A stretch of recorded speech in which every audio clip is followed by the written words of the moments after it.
जिस आनंद को आप अब तक पाते चले आए हैं, यदि आप मनुष्य के डर के मारे, अरे मैं यीशु का नाम लूंगा तो मुझे वो क्या बोल देगा, अरे मैं आज चर्च चला जाऊंगा तो मुझे क्या बोल देगा, अरे मैं यीशु का भजन सुनूंगा तो मुझे क्या बोल देगा, इतना तो आप बेविचार करने में नहीं डरते हैं। आपको लगता है उसमें आनंद है और आप उसमें बिजी रहते हैं। आप पाप में थे तो आप नहीं डरते थे, आप चोरी करते थे तब नहीं डरते थे, आप शराब पीकर खुलेआम गालियां देते थे लोगों को तब नहीं डरते थे। लेकिन जब आप अपने सच्चाई के जीवन को पा लिया, स्वीकार कर लिया है, तो मैं आपसे पूछता हूं आप क्यों डरते हैं? यह है डर मनुष्य का, और यह डर आपको उद्धार से दूर लेके जा रही है, आपको आपके अनंत जीवन से दूर लेके जा रही है। यह आपके लिए फंदा बन चुका है, आपको इसको अपने ऊपर से तोड़ना पड़ेगा और इससे बाहर आना पड़ेगा। और यह भय आपको पाप में लेके जाएगी, उससे निकलने नहीं देगी। यह भय आपको कभी भी प्रभु की उपस्थिति का अनुभव नहीं लेने देगा। प्रभु के काम को नहीं आप देख पाएंगे, परमेश्वर के प्रेम को नहीं पा पाएंगे, ना किसी को दे पाएंगे, यदि आपके अंदर मनुष्य का भय हुआ तो। सब बोले हालेलुया। सब बोले मनुष्य का भय मेरे अंदर नहीं होगा। मनुष्य से नहीं डरना चाहिए। यदि आप सही काम कर रहे हैं, यदि आप सही चीजों का पीछा करते हैं, सही चीजों का पालन करने वाले व्यक्ति हैं यदि आप, और आप उस समय कोई आपको उसके लिए आपको पीछे खींचे, तो उनसे आप कभी ना डरना। आपके लिए आपका परमेश्वर खड़ा है। वो कितना भी आपका विरोध करे, आपका परमेश्वर आपके साथ खड़ा है। क्या हमने यीशु मसीह का तिरस्कार कर दिया जब हमारे पापा को जेल में डाला गया? क्या हमने प्रचार करना बंद कर दिया?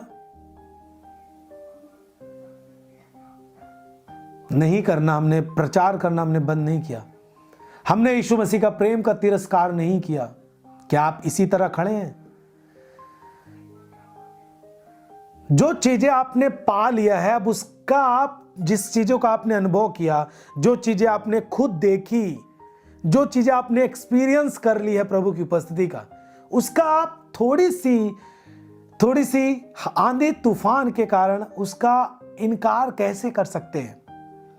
मैं तो आपको एक बात बोलना चाहूंगा, जब तक आप अपने अधिकार में सामने वाले को जवाब नहीं देंगे, तब तक वो आपको डरा कर रखेगा। ये चीज नोट करके रख लीजिए। ये मैं आपको 100% बोलना चाहता हूं, ये कंफर्म है। जब तक आप अपने अधिकार में सामने वाले को जवाब नहीं देंगे, तब तक वो आपको डरा कर रखेगा, तब तक आपको डरा कर रखेगा।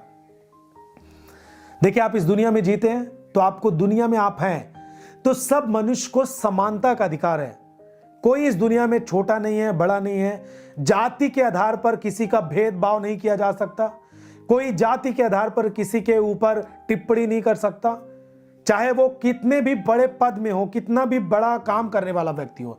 यदि एक छोटी जाति समझकर किसी को गलत बातें बोलेगा, उसके ऊपर कार्रवाई होती है। और यदि आपको नहीं पता तो आप डर के मारे जिएंगे। आप में कोई, आपके गांव में कोई ऊंची जात वाला व्यक्ति है, या फिर कोई भी व्यक्ति है, पैसे वाला व्यक्ति है, आपको डराता है, आपको धमकाता है, आपको मारता है, और आप सोचते हैं अरे ये बड़े पैसे वाला व्यक्ति है, अरे ये सोर्स वाला व्यक्ति है, हम इसके खिलाफ नहीं बोलेंगे, हमको कितना भी डराए, कितना भी मारे, कितना भी जबरदस्ती काम करवाए, हमारी मजदूरी ना दे, आप नहीं आजाद हो पाएंगे। आपको अपने अधिकार में आना पड़ेगा। जब आप अपने अधिकार में आकर के सामने वाले व्यक्ति को, जिस श्रेणी में आप उसकी बात को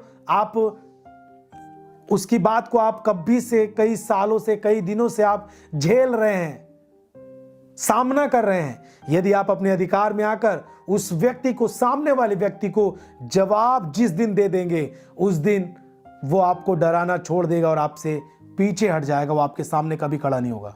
बोले आमीन।